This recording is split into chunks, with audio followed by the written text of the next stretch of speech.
What's up, everyone? Brian here again, coming to y'all with another deck tech. This one is on a mono red deck, Jaya Ballard Task Mage.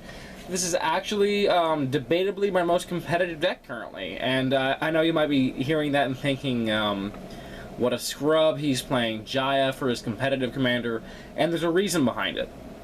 The deck itself is a mono red Stax type deck. I called it Staxless, Stax on Stax, just as a cute name for the deck. I call it that because it doesn't actually contain the signature Stax card, Smokestack. But it has a lot of other Stax effects. I played Jaya Ballard as my commander because A, I think her lore is awesome. B, I think that she's less assuming than the proper general for this deck, which would be Heartless Hidetsugu. And C, I like to go the road less traveled. I see a lot of Heartless Stax decks. I see a lot of Duretti Stax decks. And I love Duretti, don't get me wrong. I used to have him constructed. He wasn't a Stax deck, though. But at the end of the day, I mean, I just kind of like going with the commander that's less assuming, as you may know from my old Baron Sangir deck tech. So what does Jaya do? Well, a multitude of things. Aside from being a Planeswalker in the lore, she's kind of the predecessor to Planeswalker cards. She's a 2/2 for 1 and 2 red, legendary creature human spell shaper with pay a red and tap, discard a card to destroy target blue permanent. So basically half of a pyroblast. Pay 1 and a red, tap, discard a card to incinerate, and then pay 5 and 2 red to tap, discard a card, and inferno. So basically we're hoping to damage our opponent out of the game using Jaya, and she's pretty much the only way we can win the game. Gonna take a drink, 1 second. It's relatively hot in Texas right now. Yeah, she's pretty much the deck's only real win con is getting her on board and starting to inferno everything, and then if our life gets too low, begin to incinerate over and over and over again. Lands, won't talk too much on them because they're all pretty standard run-of-the-mill stuff by now, for the most part. Myriad Landscape just ramps us in a color that has a hard time getting ramp.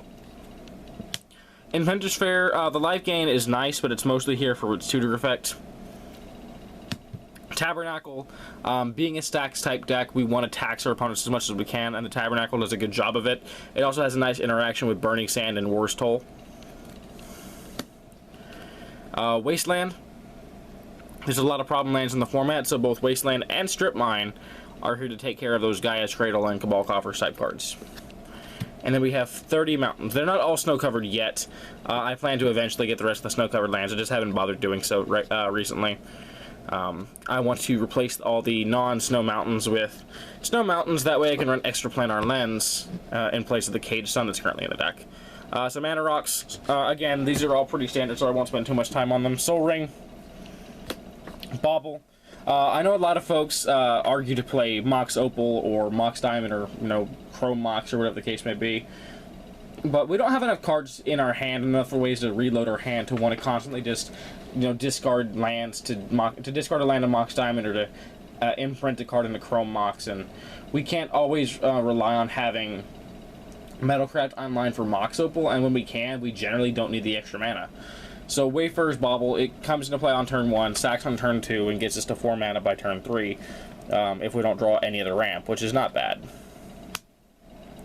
Cold Steel Heart and Fire Diamond do the exact same thing in this deck, just come into play, tap, make a red mana.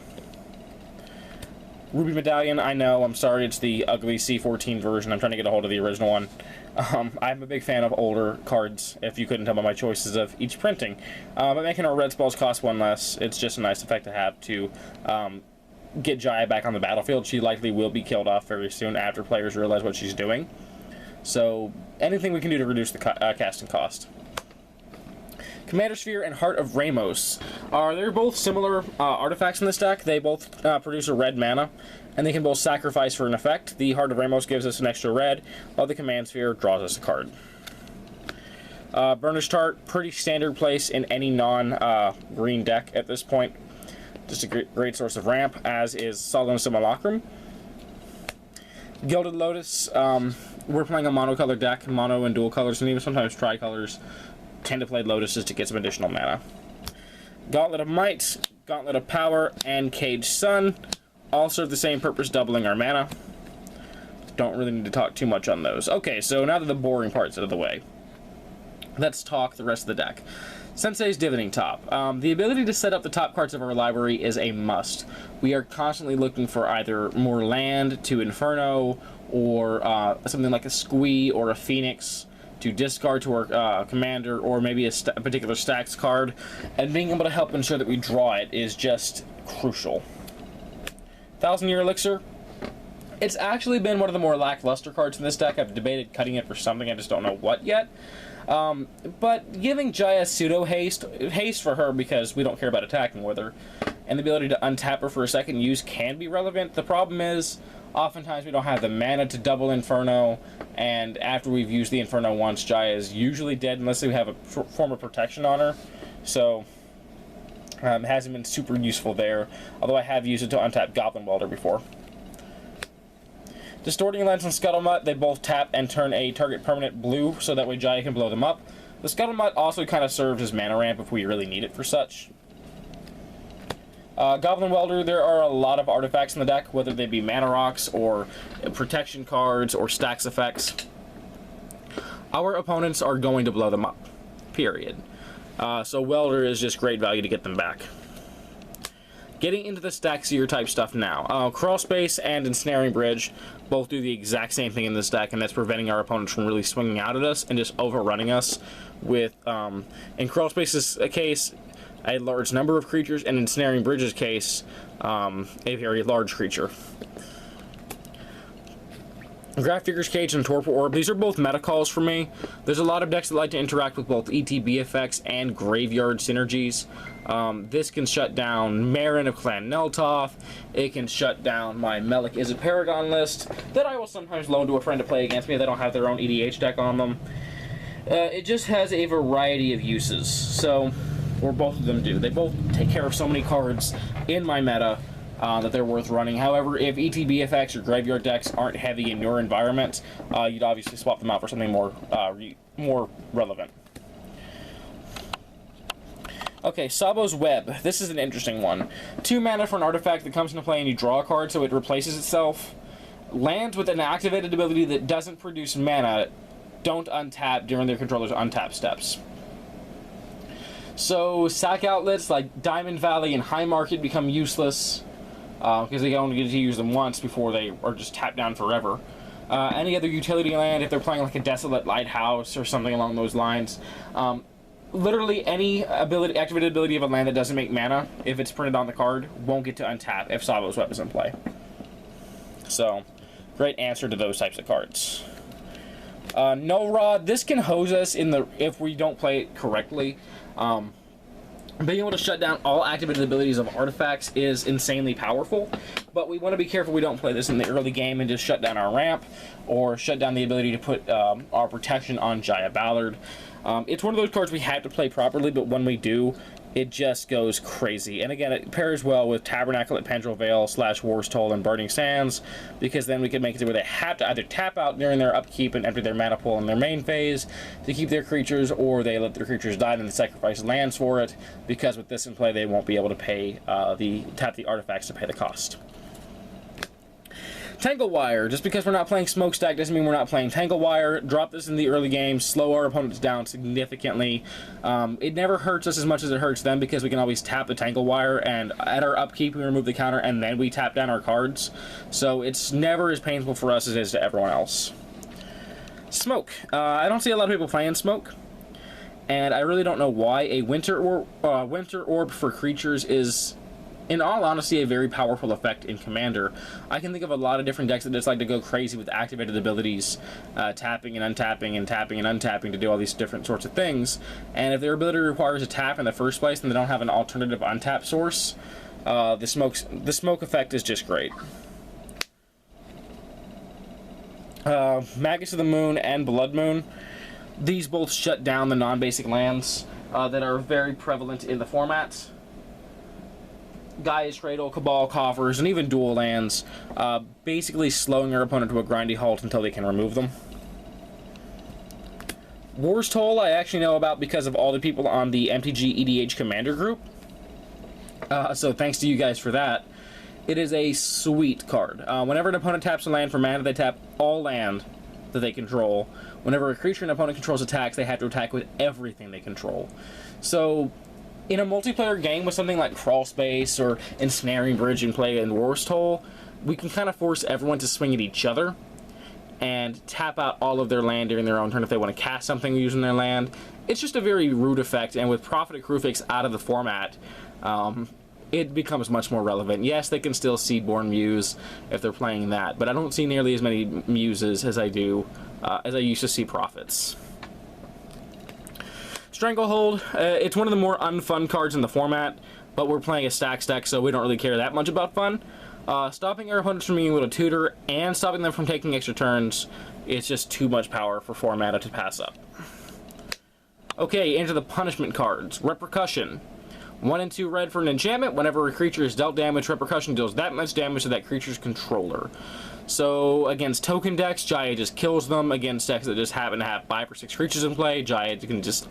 It can generally do enough damage to players very quickly to insta-kill them if we happen to have Jaya's ultimate ability ready to activate and Repercussion on the board. Burning Sands is a fun one. It really hoses the attrition-based decks that like to sacrifice their own creatures to do different effects, because every time they sack a creature, they now have to sack a land. And if we happen to Inferno the battlefield, Jaya will go back to the command zone, so we won't have to sacrifice anything. We usually don't have any other creatures in play when we activate that ability, and if we do, we'll protect them with something. And it just blows our opponents out, making them sacrifice a bunch of land. Vicious Shadows, also in here for the attrition decks, as well as against the blue decks that like to draw a bunch of cards. When a creature is put into a graveyard from the battlefield, you may have Vicious Shadows deal damage to target player equal to the number of cards in that player's hand. So, we Inferno, we wipe the board, and we choose the player with the most cards in hand, and we kill them off, and if we have a few leftover triggers, we choose somebody else. The card is just nuts. Okay, into the stuff we want to discard. Anger will give all of our creatures haste as long as there's a mountain in play and it's in the graveyard. So great discard card for Jaya. Squee is the MPV of this deck. Or MVP of the deck. Sorry about that, guys. I'm kind of scatterbrained right now. But anyways, Squee is a very powerful card. At the beginning of your upkeep, if it's in the graveyard, we can return it to our hand. Why is this good? Because we're discarding cards every single turn. Even if we happen to play like a Wheel of Fortune or Cathartic Reunion or whatever the case may be, we'll get Squee back the next turn, essentially providing red what it really needs, and that is card advantage. The Phoenixes in the deck all basically do the same thing. They just allow us to pay mana to return to our hand. So we have Firewing Phoenix, Magma Phoenix, Shard Phoenix, and Skargan Firebird. Into the protection effects. Chroma's Memorial is actually the one I'm thinking about cutting. It's just so expensive, and we don't care about the other abilities. The Pro Red to our entire team is nice, but we don't have a lot of creatures in play usually. It's almost always just Jaya. So paying 7 mana to give Pro Red to Jaya, it just kind of seems bad. I'm debating about replacing it with a Sword of War and Peace, but I'm not quite sure yet. Let me know what you guys think. Fire and Ice, it's in here for the Pro Red. Darksteel Plate, giving indestructibility, is great because if we happen to have Lifelink on Jaya, we'll still gain the life that she would deal to herself, whereas with the other cards, we just get protection of the ability to ignore the damage, so it wouldn't matter. Like Mage Bane Armor, +2/+4, loses flying, and prevent all non-combat damage dealt to her. Essentially a second version of the Sword of Fire and Ice that also makes her combat capable. Lightning Greaves, as well as Swiftfoot Boots, actually. In this deck, Boots is just the strictly better version because there's a few equipment we want to pile onto Jaya. So, the Hexproof is superior to Shroud in that case, but being able to give Jaya protection as well as haste is key. Loxodon Warhammer and Basilisk Collar, the lifelink is what both of these are in here primarily for. They allow us to survive longer when we use her Inferno effect, and also give us value off of her Incinerate. The Death Touch on Basilisk Collar is also nothing to scoff at in case their board is too big to be dealt with 6 damage. Or too big to be killed with 6 damage. Illusionist Bracers, now we're dealing 6 damage on the Incinerate effect, or 12 on the Inferno effect. Into the copy spells. There's only 3 in the deck. Why do I play copy spells when there's not a lot of great spells in the deck to copy? Because our opponents are playing good spells. Blue is playing Card Draw, black are playing Tutors, green is playing Ramp. White is playing removal at times. More than once, I have reverberated a Fumigate, so that way I gain the life instead of my opponent. So there's always that aspect to it as well. Our opponent's spells are generally just better than ours because red gets some of the worst spells in Magic. But if we can copy an opponent's Demonic Tutor, then we can put ourselves pretty far ahead because we can go get a card that'll just put us in a huge winning position. Reiterate, just a version of it that we can buy back. And Dualcaster Mage. I'm honestly debating cutting Dualcaster Mage for a basic fork. The main reason being that it's another creature that can kind of blow us out if we have Burning Sands in play whenever it ends up dying. So I'm not a huge fan of it in that aspect, but I'm not quite sure yet. You guys let me know what you think. Should I cut this for fork? Into the card advantage section we have Gamble, which is pseudo card advantage, not really, but it's one of the only tutors we get in red, so we run it. Burning Wish. Now here's an interesting one. My meta does allow for wish boards, a 10-card wish board. So getting access to Burning Wish really put the deck further ahead to me because now red gets access to a second tutor effect. It's very limited. We only get to go get a sorcery we own from outside the game from our wish board, but at the end of the day, that oftentimes that really gets us what we need because we can compile our wish boards to be whatever our meta needs, which is what I've done. If your meta doesn't allow for wishes, I'm sorry. Just try replacing it with a different card draw spell. Reforge the Soul. If we miracle this, we can Wheel of Fortune for 2. The original Wheel of Fortune needs no explanation. And Magus of the Wheel also, I feel, needs no explanation. Tormenting Voice. I run this instead of Faithless Looting, and I don't know why. I really don't know why. I need to replace the Tormenting Voice with a Faithless Looting, and then replace the Wild Guess and the Wishboard with the Tormenting Voice.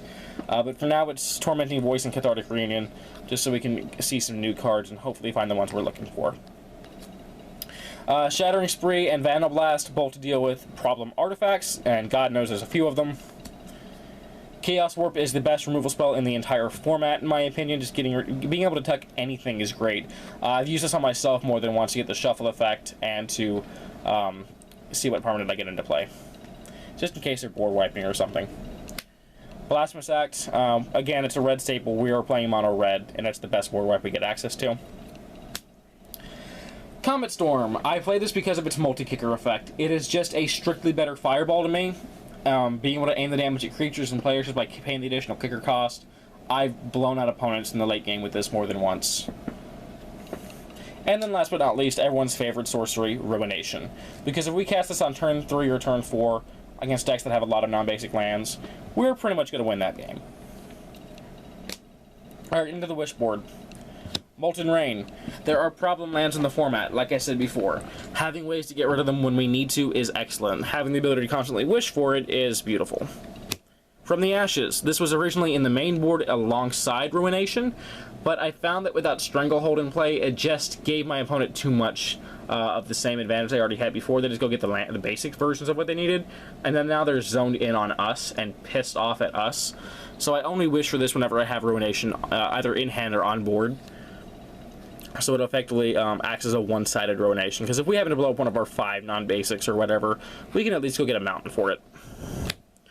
Chain Reaction. Red doesn't get a lot of board wipes, but this was probably the second best one to me. I'm debating swapping this for an All Is Dust, but I haven't decided yet. Anyways, just the ability to wipe the board in red when we need to is necessary. Molten Disaster. This is in the wish board for matches up against blue decks that like to counter spells. If we can cast this and then kick it, giving it split second, we can generally end up blowing out the battlefield as well as possibly a couple of opponents. Burn from Within. This is here to deal with indestructible threats like Avacyn, Archangel of Hope, or something with a plate attached to it. It's just a way to remove a creature we couldn't ordinarily remove. Fiery Confluence is in the wish board strictly for its ability to destroy artifacts. Wild Guess is our card draw choice for the wish board. Again, it will be replaced with Tormenting Voice, just in case we need to see more cards. Trash for Treasure does a lot of work for us. If our opponent has blown up a key, Mana Rock, or a Stax effect, or a Protection effect, or Basilisk Collar, or Loxodon Warhammer, or one of the other 1,000 artifacts in the deck, Trash for Treasure lets us get it back at the cost of sacking an artifact, which isn't bad. Mana Geyser can ramp us something fierce in the right situation in a multiplayer game. And Insurrection can end multiplayer games as well as single-player games against very, very token-heavy decks, making it ideal for the Wishboard. So that was my Jaya Ballard Staxless Stacks on Stacks Mono Red Commander deck. Let me know what you guys think in the comment section down below, and also I want to know what you guys want to see next as far as gameplay videos. I still have my Malek Is It Paragon deck, my Jaya Ballard Task Mage deck that you just saw, my Vial Smasher Goblin Tribal deck, as well as 2 Pauper Commander decks, built properly, not built around uncommon, non-legendaries, none of that nonsense. It is Ragnar Infect and Isan Shade Mono Black Control / Land Destruction sub-theme. So if you guys want to see some Pauper Commander, let me know. If you guys want to see the Goblin deck, let me know. Or the Malek deck, or the Vial Smasher deck. Whatever it is you guys want to see next, I will do my best to record that video and get the content out to you as soon as possible. But until then, I hope you enjoyed this video. I hope you enjoyed the rest of your day. And if you did, please like, comment, and subscribe. Until next time, signing out. Peace.